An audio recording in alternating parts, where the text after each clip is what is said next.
जनाब चाहे घर में कितने ही आलसी हों, लेकिन अगर वो बाहर निकलते हैं तो भाई व्लॉगों की झड़ी लगा देते हैं। कल भी जनाब का व्लॉग आया था और आज भी जनाब का व्लॉग आया। जब से ये लोग बाहर निकले हैं, तीनों के व्यूज में इंप्रूवमेंट आया है। मतलब ये है कि जब कंटेंट बदलता है, लोग पसंद करते हैं, व्यूज आते हैं। जनाब के इस व्लॉग में जना कारण था कि जनाब इतना सारा सामान लेके अपनी बहन के घर पे गए। सुबह का व्लॉग बहुत एक्सपेक्टेड था, फिर भी उसका व्लॉग क्यों नहीं आया? के व्लॉग में एक ही मामू दिखाई दिए थे और आज दूसरे मामू भी चले आए। आखिर कारण क्या है? कल जनाब ने सामना किया था भिलाई वाली बुआ का और आज मैडम ने किया है। वो कैसे? मैडम ने ससुराल में आके आदर्श बहू वाले कौन कौन से कांड किए। जनाब इतना सब कुछ लेके गए अपनी बहन के घर पे, फिर भी जनाब ने ऐसी कौन सी कमी छोड़ दी जिसके लिए उन्हें बहुत ज्यादा ट्रोल किया गया। चलिए इन सब सवालों का और इसके अलावा और कौन कौन से इन्होंने ड्रामे किए एक एक करके सामने लेके आते हैं। बने रहिए हमारे साथ एंड तक। आज की चर्चा में आपका स्वागत है। जो लोग चैनल पर पहली बार आए तो प्लीज सब्सक्राइब कर लें और बेल आइकन भी दबा दें, जिससे कि आने वाली वीडियो की इन्फॉर्मेशन आपको टाइम से मिल जाए।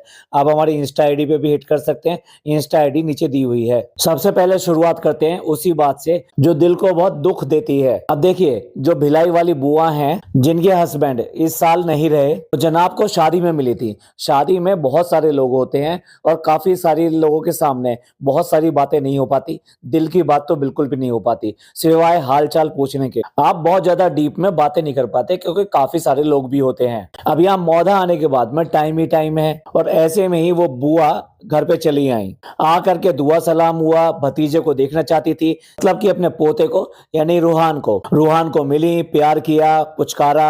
अब मैडम जैसे आदर्श बहू बनती हैं, वैसे उन्होंने बुआ का हाथ पकड़ा और हाथ पकड़ के जैसे बहुत ही प्यार से लेके आते हैं, वैसे वो मैडम जो लेकर आगे चली। अब अगर कोई अपना ही घर के आदमी आपके साथ में बहुत ही प्यार से बात करता है या प्यार से इस तरह हाथ पकड़ता है तो डेफिनेटली वो दिल को छूता ही है। सोच के देखिए, यहाँ तो सारे घर के लोग ही थे, यहाँ तो कोई बाहर का आदमी था नहीं। तो यहाँ तो बुआ जब बैठी होंगी और जब मैडम ने उनसे बात की होगी और पूछा होगा कि आप कैसे हैं, बच्चे वगैरह कैसे हैं और कैसा चल रहा है। मैडम फूफा का जिक्र आपने ही कर दिया था या बुआ को मजबूरी में करना पड़ा?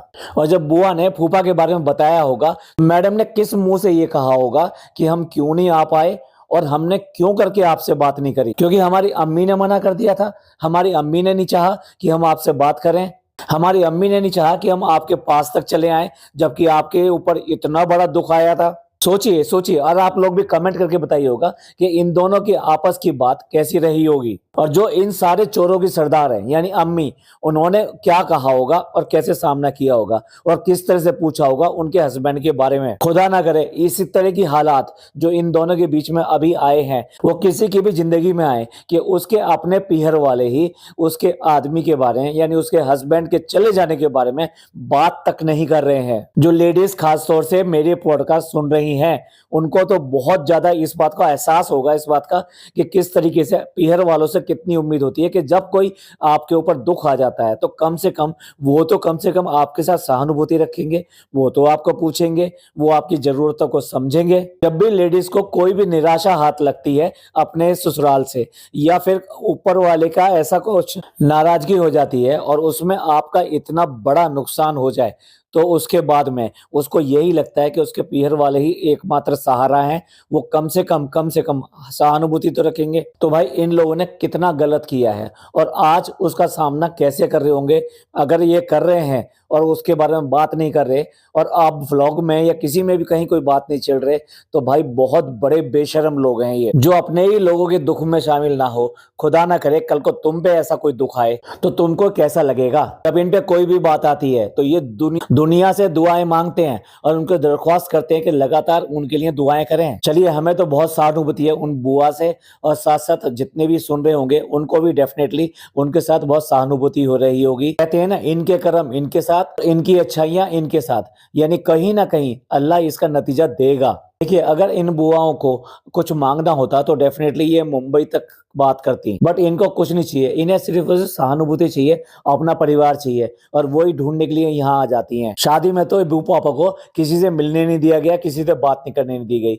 वहां पे जनाब जो है एक पहरा लगा कर बैठे रहे कि किसी से भी ये कोई बात ना कर दें, कोई बात ना कह दें, कहीं इमोशनल ना हो जाएं अपनी बहनों को देखकर, अपने भाइयों को देखकर और अपने रिश्तेदारों को देखकर। चलिए, इनके कर्मों को अल्लाह के ऊपर ऊपर छोड़ते हैं, क्योंकि मेरी नज़र में ये बहुत बड़ा गुनाह किया है। चलिए अब बात करते हैं कि डब्बा के यहाँ पर जो इस इतना सारा सामान लेके गए जनाब, उसका क्या कारण था। देखिए वैसे तो बहन के घर भाई जो है काफ़ी सारी चीज़ें लेके जाता है, इसमें कोई नई बात नहीं है, ये हमारी हिंदुस्तानी परंपरा है। पर जिस तरीके से ये लेकर गए, थालों में सजाकर और टोकरा सजाकर, यानी बड़ा सा एक टोकरा फलों का सजा के लेकर गए। उसके बाद में उसमें 7-8 थाल थे, उन थालों में ड्राई फ्रूट्स थे, मिठाइयाँ थीं, और देख के अजीब तो तब लगा कि उन ड्राई फ्रूट्स के अंदर छुआरे भी थे, जो नॉर्मली शादी की निशानी होती है। हालांकि ये सब जो थे बहुत गहरे या बड़े वाले नहीं थे, यानी इसमें बहुत ज़्यादा सामान नहीं था, लेकिन वो फैलाकर इतना दिखाया था कि पूरा पूरा थाल भर जाए। अब ऐसा क्यों किया कि इतना सजावट के साथ में सामान लेके गए? क्या डब्बा की गोद भराई हो रही थी? क्या डब्बा के घर पे उसके बच्चे का हकीका था, या फिर डब्बा के घर पे उसके बच्चे की शादी थी? आपको मेरी बात पे हंसी आई होगी कि बच्चे की शादी अभी कैसे हो सकती है, लेकिन ये कुछ मौके बताए कि जब भाई बहन के घर पे जाता है तो वहां पर बहुत सारे थालों और इन सब तरह सजा के तब लेकर जाता है। यही ऐसे मौके होते हैं, बाकी सब मौकों पे इस तरीके से सजाकर सामान नहीं ले जाया जाता। तो जनाब ने ये सब जो किया, इसमें सामान देना कम था और दिखावा ज्यादा था। अब आप खुद समझ सकते हैं, जब भी दिखावा करना होता है तो चीजों को सजा कर दिया जाता है, फैला कर दिया जाता है, और उसको इस तरीके से भी पेश भी किया जाता है, दिखाया जाता है कि देखो भाई इनके घर से ये सामान आया है। शादी के जितने भी फंक्शन होते हैं उसमें सामान को फैलाकर और सजा के ही दिखाया जाता है कि देखिए भाई इतनी चीजें आई हैं, ये कपड़े हैं, ये चीजें हैं, मतलब मैं नाम नहीं लेना चाहता, ये गहने हैं, बर्तन हैं, या फिर कोई और कॉमोडिटीज हैं। तो एक तरीका है। तो फिर जनाब ने ऐसा क्यों किया? क्योंकि जनाब शो ऑफ करना चाहते थे, ये सिर्फ और सिर्फ शो ऑफ करने के लिए किया गया। अच्छा अब बात करते हैं, थोड़ा सा पीछे चले जाते हैं। जनाब अभी कुछ महीने पहले भी आए थे यहाँ पर एक सो कॉल्ड हॉकी के टूर्नामेंट का इनॉग्रेशन करने के लिए, एज ए चीफ गेस्ट आए थे, और तब भी वो अपनी बहन के घर पे आए थे, और तब बहन के घर पे क्या लेकर आए थे आप सबको पता है। तो उस टाइम में भी इस बेशरम आदमी ने, मैं बेशरम आदमी ही कहूंगा, अपने बहन के घर तो ये लेकर आया, लेकिन जब बुआ के घर गया तो पूरा खाली हाथ पहुंच गया था। जब भी बुआ और बहन के घर यानी कि उसके ससुराल में जाया जाता है तो एक ही तरीका रहता है, दोनों में फर्क नहीं होता है, उसमें 19-20 का ही फर्क किया जाता है। मतलब ठीक है अपनी बहन के घर पे थोड़ा सा ज्यादा लेके जाते हैं, लेकिन बुआ के घर पे भी अच्छा खासा लेकर जाते हैं, क्योंकि वो भी उसी घर की लड़की होती है। तो जब पिछली बार घर पे आए थे, बहन के घर पे आए थे, तो तब ये दिखावा नहीं था, तब कोई ऐसा बड़ा बड़ा सामान नहीं था। चलिए ये सब भी अब माफ कर देते हैं। अब बात करते हैं अभी जो सामान लेकर आए हैं, वो बहुत सारा सामान लेकर गए, बहुत ही अच्छी बात है। बहन के घर गए, इज्जत से गए, और वहां पर जाके वहां खाना वाना भी खाया, उन लोगों ने भी बड़ी इज्जत से बैठाया और प्यार से खाना वाना खिलाया। अब ये तो जनाब ने किया, वैसे तो जनाब की अकल नहीं थी ये बिल्कुल भी, क्योंकि जनाब की अकल होती, जनाब में इतनी अकल होती तो पिछली बार भी वो ऐसा ही करते। इस बार मैडम साथ आई थी तो मैडम ने ये अकल दी होगी कि इस तरीके से लेके जाते हैं, पूरा का पूरा सबको दिखना चाहिए कि वो क्या क्या लेकर आए हैं। और हम आए हैं, हम यानी कि मुंबई से आए हैं, सो कॉल्ड सेलिब्रिटी, और अपनी बहन के पास आए हैं। अब मैं बात करता हूं कि इनको क्या करना चाहिए था। इन्होंने जो किया वो सिर्फ और सिर्फ शो ऑफ था। जो इन्होंने नहीं किया, जो इसे करना चाहिए था, वो अब बताता हूं। देखिए अगर आप इस तरह से बहन के घर पे जा रहे हैं और बहन के घर पे कोई इस तरह का फंक्शन और ये सब नहीं है, तो फिर क्या होता है, कपड़े लेकर जाया जाता है, बहन के कपड़े, बहनोई के कपड़े, उसके सास ससुर के कपड़े, कुछ मिठाइयाँ, कुछ फल फ्रूट्स, और अगर घर के अंदर बच्चा है तो उसके लिए कुछ खिलौने। मामा हो या कोई भी मायके से आए तो अगर अच्छा लेकर आता है तो ये सब सामान लेकर आता है, जैसे कि मैंने कहा। और सम टाइम कोई बड़ी चीज भी लेके आ सकता है, अगर आप और ज्यादा स्पेशल करना चाह रहे हैं तो। इन्होंने इस तरह की जो चीजें, खाने पीने की चीज होती है, इसमें ही हाथ झाड़ लिया। ना केवल इसलिए इसमें ही हाथ झाड़ लिया, बल्कि एक और रस्म, बहुत जरूरी रस्म करना ये बिल्कुल ही भूल गए, ये जानते ही नहीं है। बहन के घर के ससुराल वाले कहीं पर भी मिल जाते, इवन फंक्शन में भी मिल जाते हैं, और घर पे जाना तो बहुत ही बड़ी बात है। तो जब आप उनके घर पे जाते हो तो उनको विदाई देकर आते हो, सास को, ससुर को, ननद को, देवर को, अपने बहनोई को, घर में काम करने वाले जो नौकर और ये लोग होते हैं उन तक को पैसे देके आया जाता है। हाँ बच्चे को भी, क्योंकि इनके घर में बच्चा भी है। और आप सब लोग भी जानते होंगे ये व्यवहार पूरे के पूरे हिंदुस्तान में, पाकिस्तान में, या जितने भी हिंदुस्तान से रिलेटेड जगह हैं वहां पर यही कल्चर है और वहां पर यही किया जाता है। तो इनको ये सब व्यवहार कहाँ चला गया? और फिर सबसे बड़ी बात, अब देखिए यहाँ पर आए हैं, उनके घर पे आके आके उनका मान बढ़ाया है कि चलो अभी हम ये सब लेकर आए हैं, हम इज्जत करते हैं आपकी, उनसे भी उतना ही प्यार मिला। लेकिन भाई जब ये लोग तुम्हारे घर पे जाते तब तुम कैसी इज्जत करते हो? क्या ये सब बातें इन्हें याद नहीं रही होंगी कि जनाब के घर पे जब पिछली बार गए तो ना खाने को पूछा गया, ना नाश्ते को पूछा गया, यहाँ तक कि वहां पे उनको बुलाया तक नहीं गया। किसने कहा होगा? या ससुर ने अपने आप ही किया होगा? इसका ससुर पापा से मिलने के लिए खुद गया और उतना ही व्लॉग शूट हुआ और वो वापस आ गया। जनाब और मैडम से इतना भी नहीं हुआ कि अपने घर घर पे बुला के एक अच्छी सी दावत कर देते उनके, या उनको देना लेना जो होता है वो कर लेते। भाई कैसे हैं लोग? यानी अम्मी भी जो है कुछ भी नहीं देती हैं जब इनके घर पे ये जाते हैं सास ससुर। अम्मी ने भी नाश्ता तक नहीं कराया, केले ऐसे उठा के रख दिए, पानी ऐसे उठा के रख दिया। आप ये बताइए, सास ससुर किसी के आए घर पे तो किस तरह का उसका स्वागत होता है? तो क्या ये याद नहीं आ रहा है इनको कि इनके घर पर आए हैं और उन्होंने कितना स्वागत किया है इनका, इनको खाना पीना दिया है, सब कुछ किया है। और भाई ये लोग तो बिल्कुल बेशर्म है, बिल्कुल ही बेशर्म है। इन्हें कुछ पता नहीं है कि किस रिश्ते का मान कैसे रखा जाता है। चलिए अभी तो ये मौधा में हैं, देखते हैं बुआओं के घर जाएंगे या नहीं जाएंगे, और जाएंगे तो किस तरीके से जाएंगे, किस अदब से जाएंगे। जैसा अपने बहन के घर पे गए थे उसी अदब से जाएंगे, या वहां पे भी इसी तरीके का हरकत कर देंगे। ये जो रिश्तेदारियों का इतना ज्यादा ढोल पीटते हैं, देख लीजिए इनका ढोल हर बार फटता है, और ऐसा फटता है कि पहले से ज्यादा बुरा होता है। मुझे समझ में नहीं आता इसके व्लॉग के नीचे जो कमेंट करने वाले हैं उनमें थोड़ी भी बहुत भी अकल है या नहीं है। वो इतना गुणगान कर रहे हैं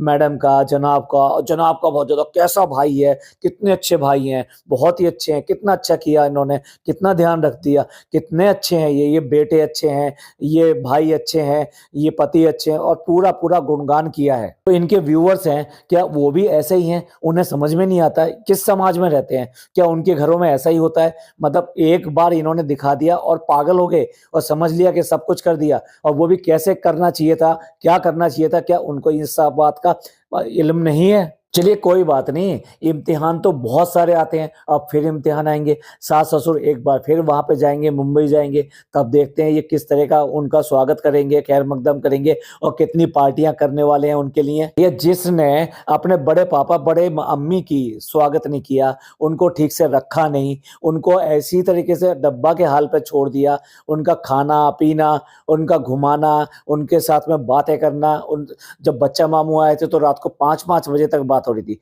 क्यों करके अपने बड़े पापा से इतनी बातें क्यों नहीं हुई? बहुत मतलबी लोग हैं, जो इनकी अम्मी चलाती हैं, जैसा चलाती हैं वैसे चलते हैं। सारे रिश्तेदारों से इसी तरह से कन्नी काट रखी है। क्यों? क्योंकि अम्मी ऐसा कराती हैं और वैसे ही ये बच्चे करते हैं। इनमें खुद में अकल नहीं है। अरे भाई जो होता रहा तो होता रहा, तुम्हें तो कम से कम सोचने नहीं चाहिए। तुम दूसरे समाज में उठते बैठते नहीं हो क्या? तुम्हारे लोगों के मिलने जुलने वालों की बहन बेटियां नहीं है क्या? मेरे लास्ट पॉडकास्ट पे अभी भी एक कमेंट आया है, ये शबाना खान नाम से हैं, इन्होंने कमेंट किया है और बहुत ही वैलिड कमेंट किया है, इसलिए मैं इसके ऊपर बात कर रहा हूँ। ये कहते हैं कि जन्नती मामू को बिल्कुल सांप सूंघ गया, आज हदीस की बात नहीं सिखाई। ऐसा ही होता है, जब आपको जरूरत से ज्यादा बोल जाते हैं तो उसके बाद में आपकी जो लोग बात करते हैं तो इतनी बोलती बंद हो जाती है कि आप बोलने लायक नहीं रहते, मुंह दिखाने लायक नहीं रहते। ऐसा ही इनके मामू का हाल हुआ है। भाई ब्लॉगर भांजे के घर पे गए थे, उसके में ब्लॉग बने, तो उसमें जो कमेंट आए होंगे, अपने आप को देखा होगा तो डेफिनेटली वहां पे जरूर उन्हें पता लगा होगा कि इन्होंने कितनी बड़ी गलती करी है। वो कैसे किसी को जन्नती बना सकते हैं, और अगर दूसरे को बता रहे हैं जन्नती बनाने के लिए तो अपने बारे में बताएं, अपने माँ का क्या हाल किया हुआ है, अपने घर का क्या हाल है, पहले वो तो देख लें। और उसके बाद में जिसको जन्नती बताया उसके बारे में कितनी खुल खुल के लोगों ने बात करी है, और कि ये कहा कि ये जन्नती है, ये जन्नती है। और यही वजह है कि अब मामू की बिल्कुल बोलती बंद है। थैंक्स शबाना खान जी, बहुत अच्छा कमेंट किया आपने। देखिए डॉक्टर खाला के घर पे कितने लोग हैं, 9 लोग तो ये मुंबई से आए। मैं डॉक्टर खाला को नहीं गिन रहा हूँ, लेकिन हाँ उनके बच्चों को जरूर गिन रहा हूँ। जनाब, मैडम और इनके दोनों के एक एक अर्दली, अम्मी पापा और पापा का एक केयर टेकर, साथ में नान और पिज्जा। और अगर छोटे बच्चे को तो मैं छोड़ देता हूँ, चलिए उनकी उसको गिनती में नहीं लेते हैं। तो डॉक्टर खाला के अलावा 9 लोग हैं यहाँ पर। अब 9 लोगों में कैसे बंटवारा हुआ? 9 लोगों में जो 5 BHK है वो फर्स्ट फ्लोर पे आ गया, उनको पूरा फ्लोर उनके लिए अलॉटेड था, और उस पर भी वो गद्दे बिछाकर वो वहां पर सोए हैं। लेकिन जो दूसरी वाली मंडली है, यानी डब्बा वाली मंडली है, वो सारी मंडली नीचे सोई है। एनीवे वो भी गद्दे बिछा के सोए हैं, सिर्फ पापा को बेड मिला होगा, या हो सकता है कि पापा का बेड पे ही डी दादा को मिल गया हो जगह। बाकी अम्मी को जगह मिली होगी, तो अम्मी को कहाँ मिली होगी? डेफिनेटली सोफे पे ही मिली होगी। और बाकी सब के सब यानी बाकी की जितनी भी जनता जो मैंने नाम लिए, वो सारी सारी नीचे आराम से सोई होगी। आखिरकार कुछ भी कह लो, डॉक्टर खाला ने भी स्वाद चखा ही दिया नीचे सोने का। तुम मुझे घर पे नीचे सुलाते हो, आओ देखो कैसे मजा आता है नीचे सोने का। पहले दिन ही पता लग गया कमर का क्या हाल है और साथ में ठंड का क्या हाल है। अच्छा, इस 9 में मैं शहर को तो जोड़ना भूल ही गया, क्योंकि शहर भी यहीं पे टिकी हुई है। तो कौन सा रात को अपने घर गई होगी? जब ये लोग आ जाते हैं तो 24 आवर्स वो इनके साथ ही रहती है। तो इस तरह से टोटल मिला के ये 10 लोग हो गए थे इसी एक छोटे से घर में। अब ये सारी चीज गिनाने का और ये किस किस तरह से मैनेज हुए वो बताने के साथ साथ इससे एक मकसद और निकल के आता है, और वो ही निकल के आता है। अब आप ध्यान दीजिए, मैं अब जो कहने जा रहा हूँ, डब्बा का 100% कंटेंट यही पर था। डब्बा के कंटेंट का कोई भी पार्ट उसके पास नहीं था। वो सारा कंटेंट यही था। नान यहाँ था, पिज्जा यहाँ थी, और साथ में डॉक्टर खाला यहाँ थी, अम्मी यहाँ पर थी, और तो और शहर भी यहाँ पे थी। अब आप बताइए, उसके पास तो कंटेंट कुछ था ही नहीं, तो बेचारी का व्लॉग कहाँ से आता? भाई उसको दोष मत दो कि उसका व्लॉग नहीं आया। उसका व्लॉग इसीलिए नहीं आया कि उसके पास कंटेंट बनाने के लिए था क्या? अगर वो मार्केट भी जाएगी तो किसी से तो बात करेगी, किसी से तो बोलेगी, भैया सास, ना ना ना ना, सास तो उसका कंटेंट है ही नहीं। सास उसका कंटेंट होता तो कोई अलग ही बात होती। और रही बात रुखसार बाजी की, तो भूल जाओ भाई, भूल जाओ। धोखा एक बार खाता आदमी, बार बार नहीं खाता। जिस तरह से इसने मुंबई में ले जाके उसके साथ में धोखा किया, वो बात वो जिंदगी भर भूलने वाली नहीं है। क्योंकि वहां जो गई थी, वो अपने बच्चे को पहले से ही दूसरी जगह छोड़ के गई थी कि भाई अगर मुझे वहां पे रुकना ही पड़ेगा तो इसलिए मेरे बच्चे के साथ में कोई दिक्कत ना हो। वो ऑलरेडी छोड़ कर गई थी, लेकिन उसके बाद में भी वहां से उल्टे पैर वो भागी। और यही वो चैलेंज है कि इन सब के बिना भी डब्बा अपना व्लॉग बना के दिखाती तो होता कि हाँ वो व्लॉगर है। और आए दिन उसको यही चैलेंज मिलते रहते हैं कि दोनों बच्चों के बिना, अम्मी के बिना व्लॉग बनाकर दिखाओ। भाई डब्बा के पास में सबसे बड़ा व्लॉगर उसका पति था वहां पर, तो बनाती व्लॉग। उसका बच्चा था, बनाती व्लॉग। जैसे मैडम और जनाब बनाते हैं। और फिर दूसरा, सास ससुर के साथ में अपना इंटीमेसी तो दिखा, अपने काम तो दिखा, और दिखा घर पे कर करके कि मैंने सास ससुर के लिए क्या क्या किया।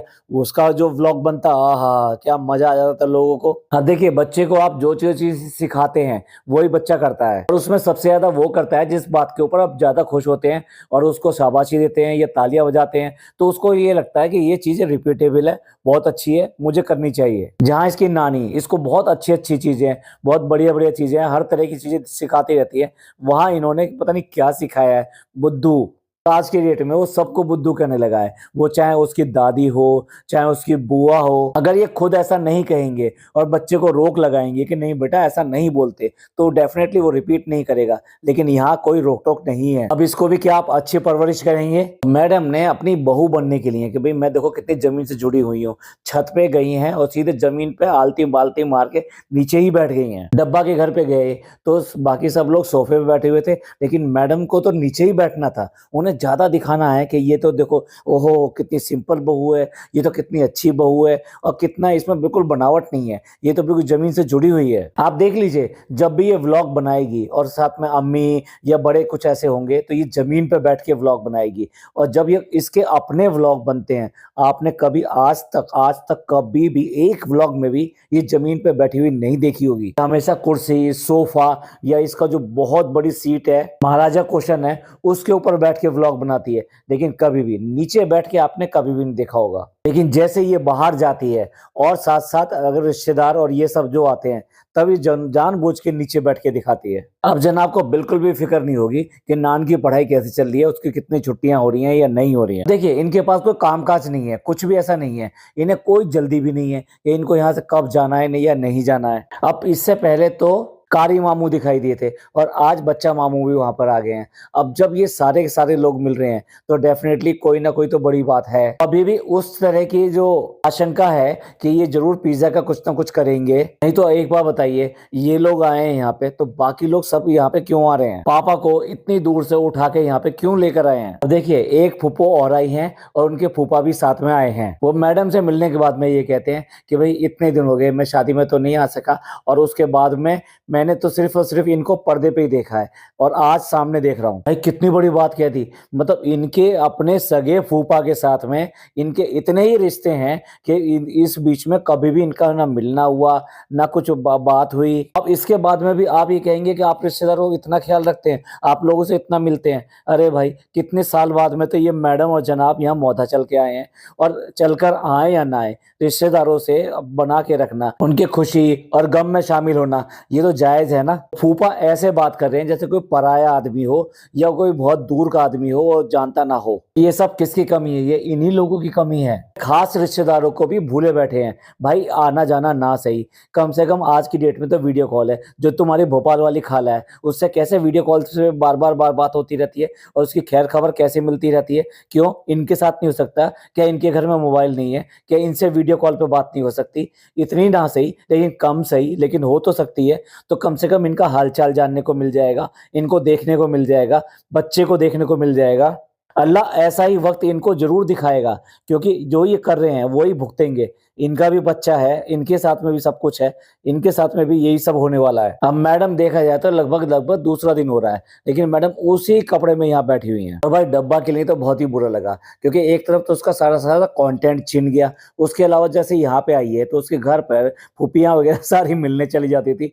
वो सारे के सारे उठ के कहाँ पर आ रहे हैं? इन्हीं के पास आ रहे हैं, वो डब्बा के पास कोई नहीं जा रहे। अब से देखिए एक एक करके दो मामू आ गए और साथ साथ दो बुआएं यहाँ पर आ गई, और तो और जो नानी है वो भी यहाँ पर आ गई। तो डब्बा तो रहेगी बिल्कुल अकेली, ना उसके पास कोई जा रहा है ना कोई आ रहा है, इसलिए उसका व्लॉग कैंसिल, व्लॉग आया ही नहीं। तो खुद में इतने गट्स है नहीं कि जो अच्छे व्लॉग बना सके। चलिए इन लोगों ने एक नई शुरुआत करी है, और नई शुरुआत कितने आगे तक जाती है, कितनी देर टिकती है और कितने खरे उतरते हैं अपने कामों से, ये देखने वाली बात होगी। आप सबका इस सब के बारे में क्या कहना है? जनाब ने जिस तरह से अपनी बहन के लिए किया है, क्या बुआओं के लिए भी ऐसा करेंगे? क्या जिस बुआ के साथ में इतना बड़ा हादसा हुआ है, क्या उसके प्रति इनके व्यवहार में कुछ परिवर्तन आएगा? ये उसके साथ में कुछ और तरह का व्यवहार करेंगे? और जो छुपा रहे हैं वो आखिर है क्या? प्लीज कमेंट करके जरूर बताइएगा। आपको ये पॉडकास्ट अच्छा लगा हो तो प्लीज लाइक कीजिए, सब्सक्राइब कीजिए, शेयर कीजिए। थैंक यू, धन्यवाद, शुक्रिया।